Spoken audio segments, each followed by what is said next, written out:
कितने हैं भाई? क्या आपके रावण के जैसा 100 मुख है? क्या है? रावण है,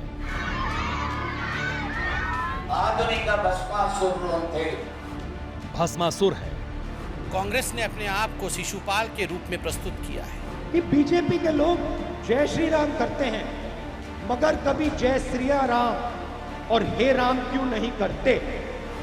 और जय सिया राम का जय घोष भी है। ये धार्मिक चर्चा नहीं है, ये पौराणिक आख्यान भी नहीं। ये चुनाव है और चुनावी चर्चा में सारे धार्मिक और पौराणिक पात्र उतर आए।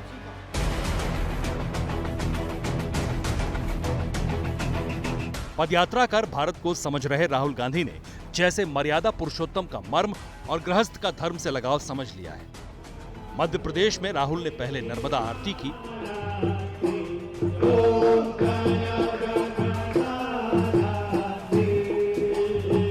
फिर महाकाल के सामने साष्टांग हुए।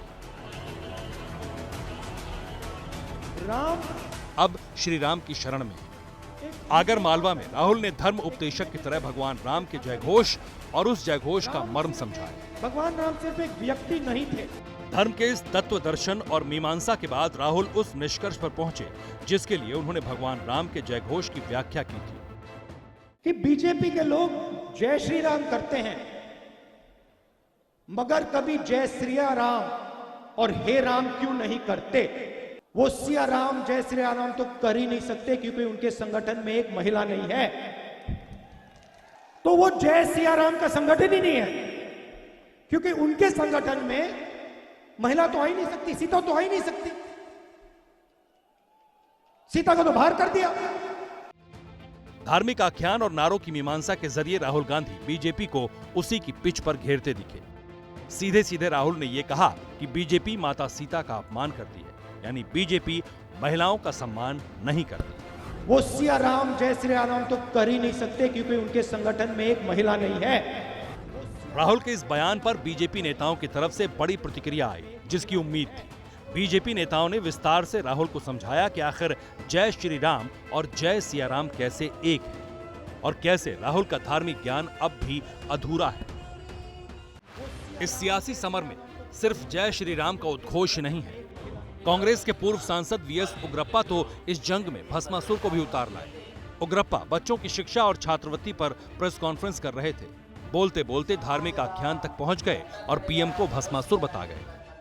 अरे आ मಕ್ಕಳ ಭವಿಷ್ಯದ ಮೇಲೆ ಈ ರೀತಿ ಮಾಡ್ತಾರೆ ಅಂತ ಹೇಳಿದ್ರೆ ನಾನು ಅನೇಕ ಸಾರಿ ಹೇಳ್ತಾ ಇರ್ತೀನಿ, ಮೋದಿ ಒಂದು ರೀತಿಯಲ್ಲಿ ಆಧುನಿಕ ಭಸ್ಮಾಸುರರು ಅಂತ ಹೇಳಿ ಈ ದೇಶದ ಮುಂದಿನ ಏನು ಶಿಲ್ಪಿಗಳಾಗುವಂತ ಮಕ್ಕಳ ಭವಿಷ್ಯದ ಮೇಲೆ। गुजरात विधानसभा चुनाव के दौरान बयानबाजी में कांग्रेस अध्यक्ष मल्लिकार्जुन खड़गे पीएम को रावण तक कह चुके हैं। अब भाई तुम्हारे को तुम्हारी सूरत कितनी बार देखना, कारपोरेशन में भी तुम्हारी सूरत देखना, एमएलए इलेक्शन भी तुम्हारी सूरत देखना, एमपी इलेक्शन में भी तुम्हारी सूरत देखना, हर जगह कितने हैं भाई? क्या आपके रावण के जैसा 100 मुख है? क्या है?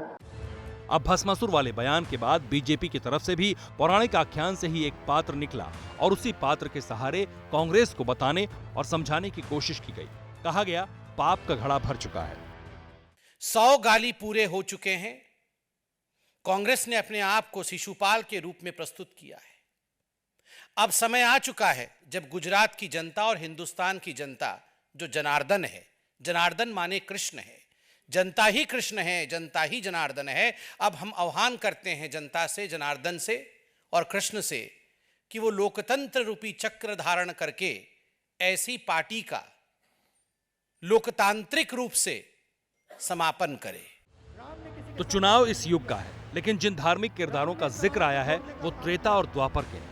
ये चुनावी रामलीला है जिस पर महाभारत मचा है, लेकिन चुनावी रणक्षेत्र में राम, सीता, रावण, शिशुपाल से लेकर भस्मासुर तक उतार लाने वाले नेता इसकी आड़ में क्या ढांक रहे हैं, इसे वोटर भी समझ रहा है या नहीं, इसका पता चलेगा 8 दिसंबर को जब चुनाव के नतीजे आएंगे।